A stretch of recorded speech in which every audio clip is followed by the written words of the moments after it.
Hello. We previously dealt with approximating the area under a curve using rectangles, left endpoints, right endpoints, and generally the more rectangles that we use, the better approximation that we get. And so all of that though just gave us an approximation. We would like to be able to find the area under a curve, and that's what we're going to look at today, the exact area, assuming I know an antiderivative. To do that, we need something called FTC 2, the fundamental theorem of calculus.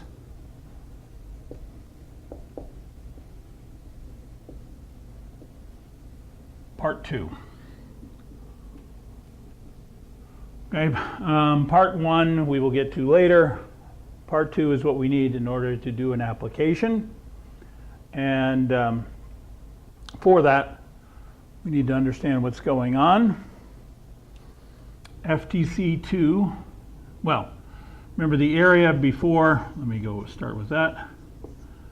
Before we said that we can approximate the area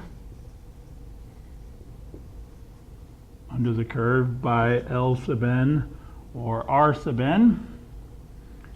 And these are going to give you different values. They're not going to be the same, depends on the number of number of rectangles we use. But the more rectangles, the better approximation. Because of that, if f is continuous on the closed interval AB, the area and f of x is greater than or equal to 0 on AB, so we are doing an application of area, then the area then is equal to the limit as n approaches infinity of L sub n, which is going to be the limit as n approaches infinity of R sub n. These two values will actually come together if we take the limit as n approaches infinity. And we define this area to be notationally, because this is kind of ugly to work with, the definite integral from a to b of f of x dx. This is the definite integral.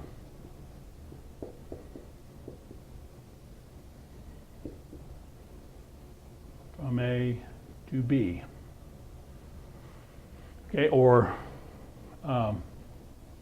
so this is called an integral sign.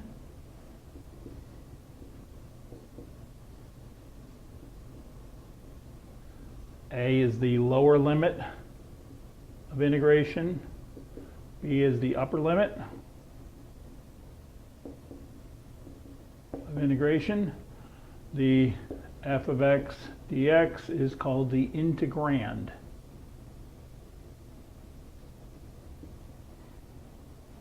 Now, so far I still haven't told us or told you how we can actually find the value. So far all I've did is just relabel things. We went from this, which is kind of ugly, especially if I actually wrote out what L sub n and R sub n are, to this, which looks a little bit nicer, but still doesn't tell us anything.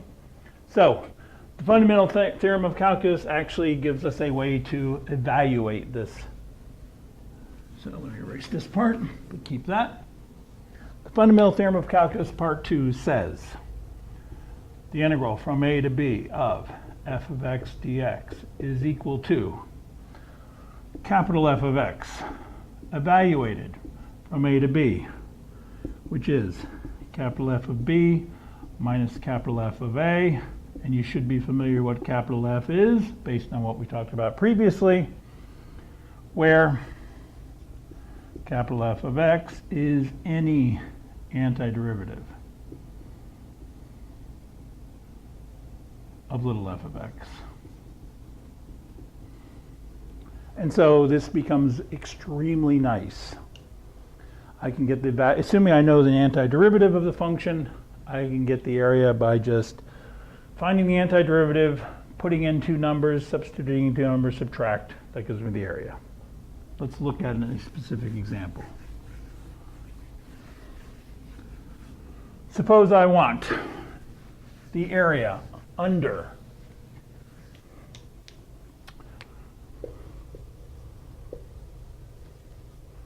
f of x is equal to cosine of x plus 1 over cosine squared of x on the interval from 0 to pi over 4. Based on what I just said, this area is the integral from 0 to pi over 4 of cosine of x plus 1 over cosine squared of x, which this now requires us to find an antiderivative of cosine of x plus 1 over cosine squared is secant squared of x. Hopefully you recognize a basic antiderivative of this is sine of x plus tangent of x. And now using FTC 2, this becomes the sine of pi over 4, which is the square root of 2 over 2, plus the tangent of pi over 4, which is 1, minus the sine of 0, which is 0, tangent of 0 is 0, and so my end result becomes square root of 2 over 2 plus 1. That is the exact area under the curve. Cosine of x plus 1 over cosine squared of x in the interval from 0 to pi over 4. Extremely nice. Now,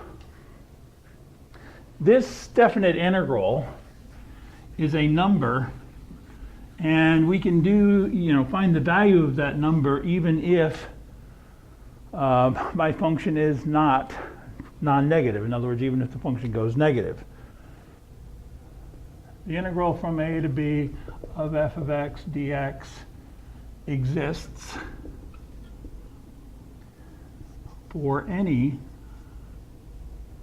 continuous, any function, let me do it this way, any function f of x that is continuous on the closed interval a to b. This will be a number.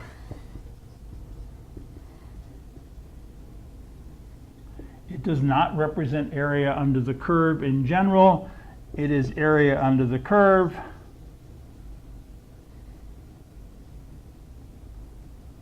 if f of x is greater than or equal to 0 on the interval from a to b. Otherwise, it is not area under a curve.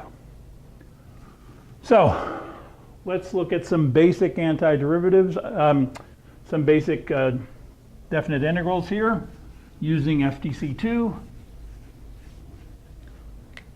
Suppose I have the integral from -8 to -1 of 3 over 2 cube roots x to the 4th minus 2 over 3x. And so this is not going to be area under a curve, but we can still find the value of this. I need an antiderivative. Before I do that, I will rewrite. This becomes 3/2 x to the -4/3 minus 2/3 times 1 over x. The antiderivative in this case, 3/2 times, add 1, I get x to the -1/3. The reciprocal is -3 plus, minus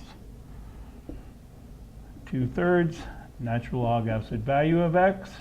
Remember, that is the antiderivative of 1 over x. And we evaluate that from -8 to -1.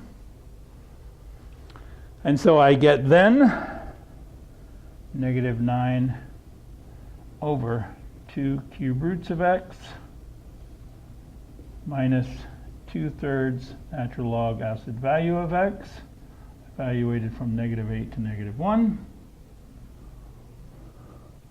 FTC 2, this gives me, putting in the top number, -1, I get 9/2. Cube root of -1 is -1. When I put in -1 here, the natural log of 1 is 0.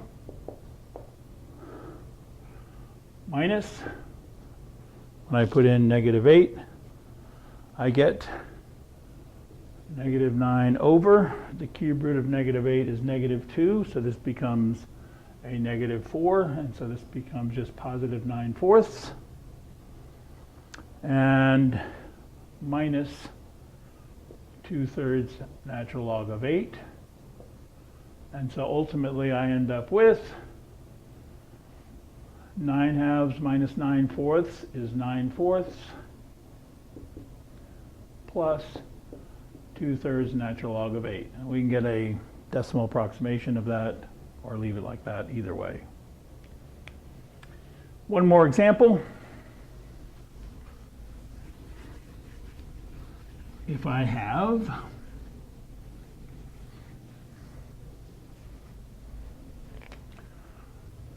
the integral from pi over 6 to 2 pi over 3 of sine of 2x over sine of x, again using trig and algebra, this becomes pi over 6 to 2 pi over 3 to sine x cosine of x over sine of x, or just pi over 6 to 2 pi over 3 of 2 cosine of x dx. The antiderivative of that is going to be, the 2 stays. The antiderivative of cosine of x is sine of x. This is evaluated from pi over 6 to 2 pi over 3. And that becomes 2 times sine of 2 pi over 3 is the square root of 3 over 2. Sine of pi over 6 is 1/2. And so we end up with the square root of 3 minus 1. Now, one final thing about this. My original function is the same as cosine, and notice that in this interval, cosine goes negative because cosine is negative in the second quadrant. So this does not represent the area under the curve.